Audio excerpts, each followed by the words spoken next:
Nous Jésus-Christ Jonadon y est bon fini wendo. Mi Donado de Higosi pesant. Mais bon à la voix de nous Bible si pesant. Si tu n'avais pas l'habitude de jeûner, Nous dans ma coro wala bombla nda yaro. tu es en train de déclarer sur une situation donnée. Bado nous dominer Il te vaut 3 jours de jeûne. adona plan wa za toto. Quand tu n'avais pas l'habitude de jeûner, Takato bawe na ko c'est pas moi qui est le pasteur, amène-moi la nourriture. nyanyi ne ko Le pasteur va prier pour nous. mi se duduwa mi na ko ta na ko mi. Ça ne marchera pas. Ele mo na ndia. Alléluia. Amen. Il faut jeûner. Blanu. Parce que Dieu a besoin de ça pour régler certaines choses dans ta vie. Il y a des gens qui vont mais de volatile, on a blanc de thème, on a basonné. Vous voyez des ministères de prière où, quand tu vas pour une délivrance, on t'enferme d'abord pendant 3 jours et tu ne bois ni l'eau, ni nourriture. Mais non, dévisoire, dans ma voix, de la tige. Pendant que mais là, comme on a mis tout et à 0, comme on a souvent dit, nous faisons un zaton, nous sommes Et c'est après les 3 jours, on va te faire sortir maintenant pour prier pour toi. Là, les gens ne vont plus trop se tracasser. Tu vas faire tomber les gens. Oui, non, mais là, ça va facilement. Tu te mets à l'autre occasion, il y a un emploi de Alléluia. Amen. C'est pour cela que nous devons apprendre à jeûner. Le jour viendra où on va construire des maisons, on va mettre des gens de main, les fermer pour dire vous devez faire 3 jours de jeûne avant que nous ne prions avec vous.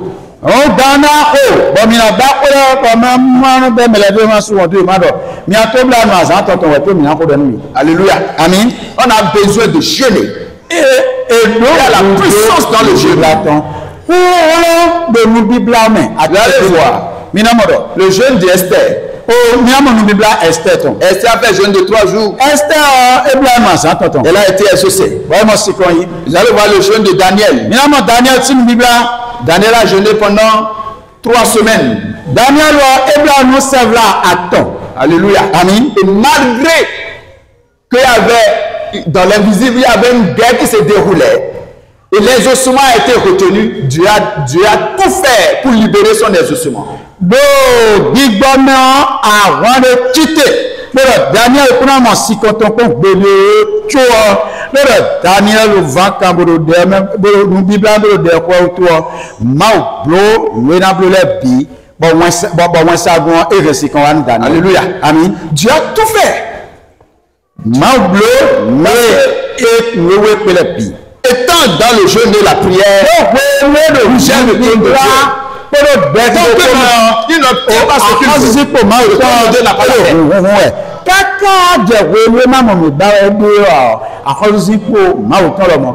pour cela que je disais, est-ce que les gens peuvent passer 3 jours à parler comme des montagnes?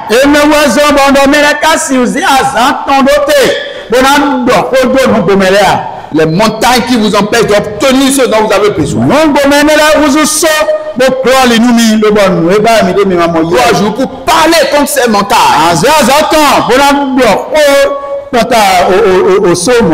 Alléluia. Amen. Tu peux même de parler, le Seigneur dit, il te faut une journée de jeûne. C'est en cela que Dieu ne joue jamais. Alléluia. Si tu t'approches, tu cries à lui, ce qu'il faut pour obtenir les ossements, il te le dit.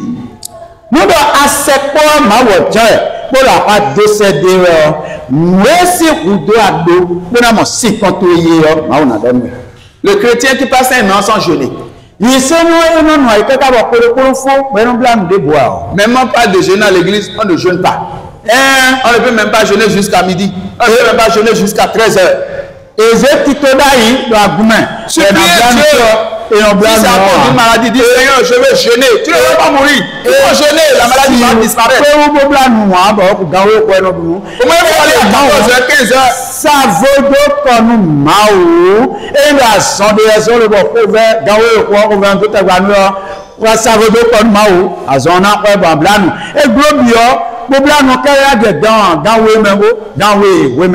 Alléluia. Dieu va voir réellement que tu t'es engagé pour obtenir une solution.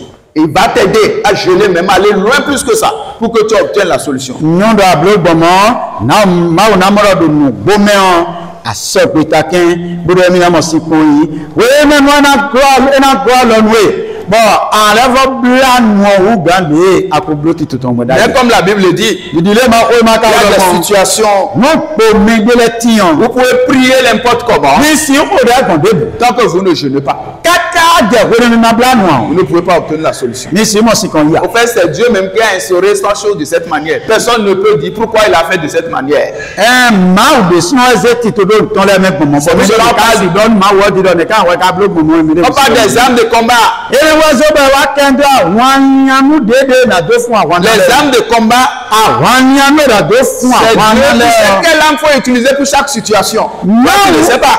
ma watun àwọn jẹ anu gbomede propo hun o watun. Alléluia. Amen. Je vous donne un exemple par exemple. Nana mi konde roko. C'est comme quelqu'un qui veut tuer un cabri. Echiri me jona o gbode do. Cabri attaché. Bon ko bibla. On veut que tu tues le cabri. Ba bara ni gbo ni o. Mais tu vas maintenant chercher de balai. Est-ce que tu peux tuer le cabri là? Bonya o gbo ero akaize akiza bo agbo kan apo akiza gba. Tu es en train de le taper avec balai. Azia Le la. cabri est en train de crier. Azia akiza C'est des situations. Possibilité Tu es en train de prier, tu es en train de prier, mais plus tu pries, plus encore, ça réagit, ça réagit. Hein? Moi, le projet nous bombarder la tête. Peut-être qu'on va utiliser l'arme de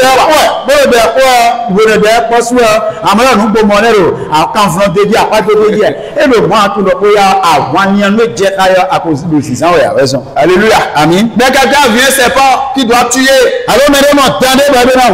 Il doit tuer le serpent. Mais il va chercher couteau. Est-ce que tu peux aller couper la tête du serpent avec un couteau? Je suis sûr que si un serpent fait son entrée ici maintenant, c'est sûr qu'on peut compter le nombre de personnes qui seront dans la salle. Ou bien,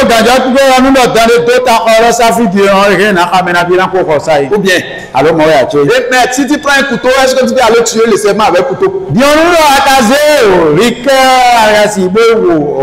comme ça dans le monde spirituel. Il y a des combats. Les situations que nous voyons sur le plan physique, c'est des combats sur le plan spirituel. Pour chaque situation, il faut une arme adéquate.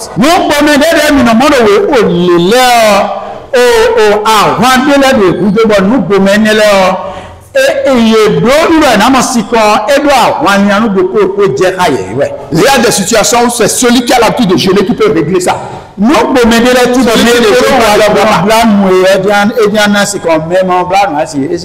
pour cela que tu dois jeûner. Il y a quelqu'un, le diable ne veut pas, tu dois jeûner. À partir de demain, tu dois jeûner. Ceux qui n'ont jamais jeûné, soulevez les mains, on va vous aider à jeûner. Moi, je suis prêt pour vous aider à jeûner. Ceux qui n'ont jamais jeûné, on va vous aider à jeûner. Je peux commenter avec vous jusqu'à 13h. Après, on ira à 14h, on ira à 15h, on ira à 16h, on ira à 18h. Et on va faire 3 jours sans manger, même un jour.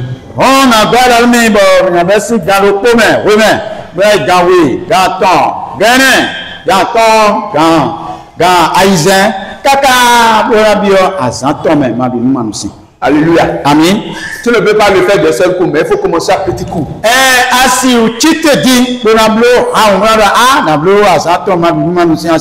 quand tu ne jeûnes pas, tu auras toujours des situations dans ta vie que tu ne peux jamais régler.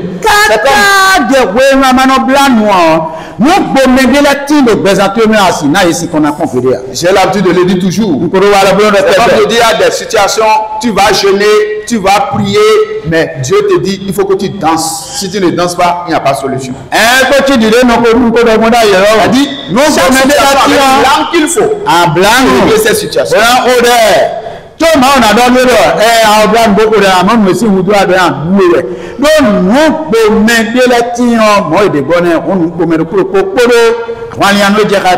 Alléluia. Amen. Mais lorsque nous sommes en train de déclarer la parole, l'arme qu'il faut pour obtenir la solution, Dieu nous parle toujours de l'arme. Il dit il faut utiliser telle arme.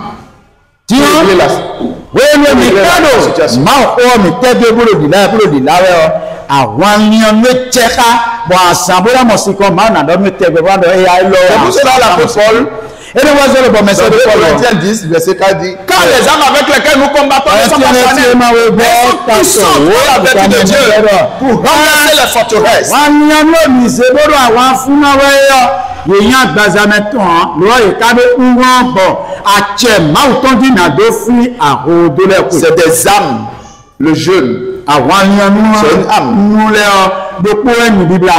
la prière, c'est aussi une Bien âme. qu'ils voient, àwọn ènìyàn de voler voler. La louange, c'est aussi une âme. Èmi tí wọ́n bọ́ pàmò wọ̀ àwọn ènìyàn de voler voler. Mais Àmọ́ il y a pour chaque situation, il y a l'âme qu'il faut utiliser pour régler. èzénu gbomẹ́lẹ́ de kúròkó ìtàn àwọn ènìyàn ló jẹ́ à ń gbomẹ́ de kúròkó bẹ́ẹ̀ náà mọ̀ sí kan náà yọ égbé rẹ̀. Je suis sûr que si on dit que tu vas tuer un serpent, on t'a donné fusil, tu seras content. Ló gànjẹ́ Tu tó avec fusil, pípé lọ ní ọdọ mẹ́rọ àwọn òtán dé kó kásẹ̀ àtúnú ẹ̀kọ́ mẹ́ná wùn. c'est que tu peux tirer de loin. àtúrọ̀ ní kémi àmọ̀ sọ fún dà tó ọ̀tọ̀ dáhùn. Alléluia. Àmín. Mais si on te donne couteau, lọ́nà ìkàsẹ̀ rí kẹ́nu yọ. tu vas dire que le serpent n'a qu'à partir doucement. àádọ́ dáná ní bí tẹ́tẹ́tẹ́ bó fi wèmí. Donc, dans le monde spirituel, wọ́n lò gbígbọ́ mẹ́ràn. nous avons besoin d'avoir les armes en notre possession, comme l'apôtre Paul l'a dit. nínú òun dọ́nàdọ́ àwọn ènìyàn ẹ̀bẹ̀ náà dọ̀ sí mi tán ìdílé mẹ́sẹ̀ tó pọ̀lù kúrò. Comment avoir les armes en sa possession? ní àwọn ènìyàn kásì ń jẹmi sí wọn. Tu as une vie de prière, àdó bẹ́ẹ̀ kí kò sí tu gbẹ̀dẹ̀. as une vie de jeu, àdó mú bíbélà sí tu as une gbẹ̀dẹ̀. vie de louange. àdó ọ̀hán dìbò pàmò sí gbẹ̀dẹ̀. Donc, quand tu prends ceci, ça ne marche pas, tu prends l'autre vite. wọn ló aṣọ ilẹ̀ ọ̀bẹ náà sọ àṣẹ bẹ̀rẹ̀ blé. Dès que tu seras en contact direct avec Dieu, wéé ní ọ̀nà àdó kọ́ mẹ́ pour chaque situation, lorsque tu te présentes devant Dieu, Dieu te dit en même temps, il faut telle âme pour régler cette. wọ́n nù gbòmẹ́ de kórókó ọ̀hún ní àyè máa ò sí nǹkan lè tẹ́lẹ̀ dọ̀ á nù gbòmẹ́ lọ àwọn ènìyàn nù lè àǹsán bó dámọ̀ sí kan náà. Là, on n'a plus besoin de tâtonner. wéé mọ̀ kátó nù ìsọ̀rọ̀ ìbùdó ti bóyá lò bíbá dé mẹ́rẹ̀ tíyàtíyà dọ̀ àwọn ènìyàn nù C'est pour lẹ́nu cela, ẹni wẹ́sọ̀ dans la Bible, vous allez voir l'apôtre a parlé du don de discernement des esprits. bẹ́ẹ̀ máa kọ́ ọmọ mẹ́mi náà mọ̀ mẹ́sẹ́ bí paul tẹ́ndó ọ̀nù nínà yẹsìsẹ́ mímẹ́ tẹ́nu náà mẹ́ pé wúlò bọ̀ bí gbọ́dọ̀ náà pé wọ́n tún yá sọ̀rọ̀ yìí. Alléluia. Amen. Il a parlé de la parole de connaissance, ẹ kẹ́rin tó ọ̀nù tuntun kó tán la parole de sagesse lùsìn kó. et le discernement des esprits. Kódó bí gbọ́dọ̀ ọ̀nà yà tún éèlú àṣàwẹ̀ blébléwu. Ces trois dons fonctionnent ensemble. nù nínà tán ẹnẹlẹ́wọ̀ mi kẹ́rin tó nínà yẹsẹ̀ mẹ́ta tán ẹnẹlẹ́wọ̀ iná sùn pọ̀ iná wà sọ̀rọ̀. Alléluia. Amen. La parole de connaissance, c'est quelque chose, tu es tranquille et Dieu envoie comme une lumière qui vient sur toi et dit, il faut telle chose. Et quand tu le dis, ça marche. Mais c'est quand tu es toujours dans la parole, tu déclares la parole, que Dieu peut illuminer ton cœur pour que tu vois des choses qui sont sur son trône. Nina enona me okoe onu tututan erin lenu sọ̀rọ̀ gbọ́n wẹ́ndọ̀ àánú òfin kún ọmọ wèzísádé náà wálé pọ́nàdọ̀ núlẹ̀ ó lè sí ìwúdó àdónú núlẹ̀ díọ̀n nínú kọ́tàn wẹ́ẹ̀rẹ̀ akadò kọlùkọ́ mẹ́ka máa ń tẹ́gbẹ́ ẹgbẹ́ máwò náà ẹ̀rá ta ìhàn tó ń tó gbígbọ́ tó C'est-à-dire, peut-être il y a une situation bóyá nùgbòmẹ́dé ẹtì. et tu es en train de chercher solution. Tu ne trouves pas solution. Mais tu vois la lumière descendre, dit c'est ce que ça, c'est la parole de connaissance. Et ça te permet de régler la chose immédiatement. Mais tant que tu n'as pas cette parole de connaissance, tu peux souffrir. Ah, c'est ouvert. Moi, par exemple, il y a des gens, ils viennent me voir, ils disent des choses. Et quand je commence à prier, laisse-moi dire tout ça là, tout ce que tu as dit là, c'est faux, il ne faut même pas te déranger. Même il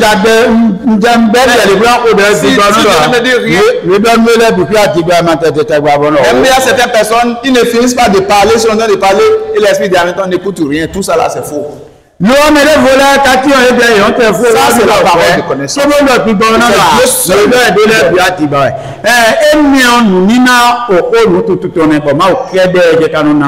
Alléluia. Amen. Ou bien la personne a fini de parler, il n'arrive même pas au portail, et l'esprit dit tout ce qu'on vient de te dire là, c'est faux.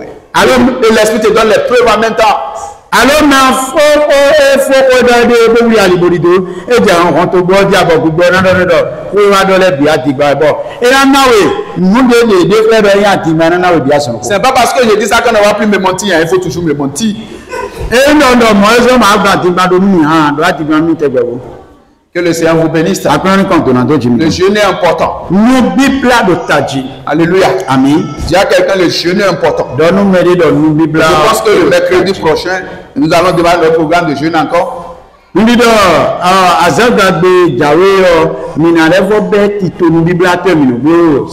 qu'il y a beaucoup de choses qui vont se passer pendant ces 3 jours. Le 4e jour, le samedi de 16h à 18h.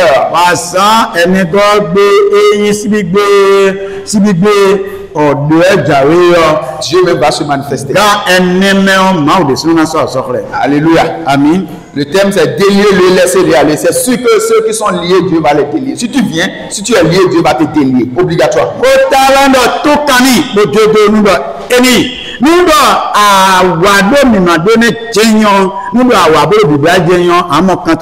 peux pas faire ces 3 jours pour que Dieu ne te délie pas. Si ceux qui sont liés qui vont participer, Dieu va les délier.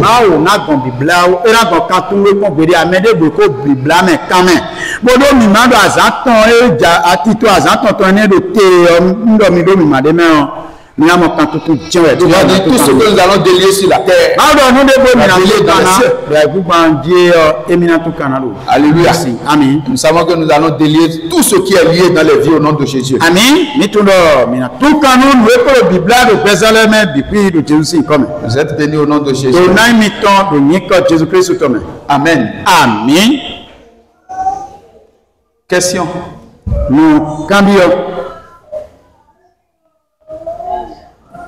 Oui, frère. Je bénis le Seigneur pour la parole.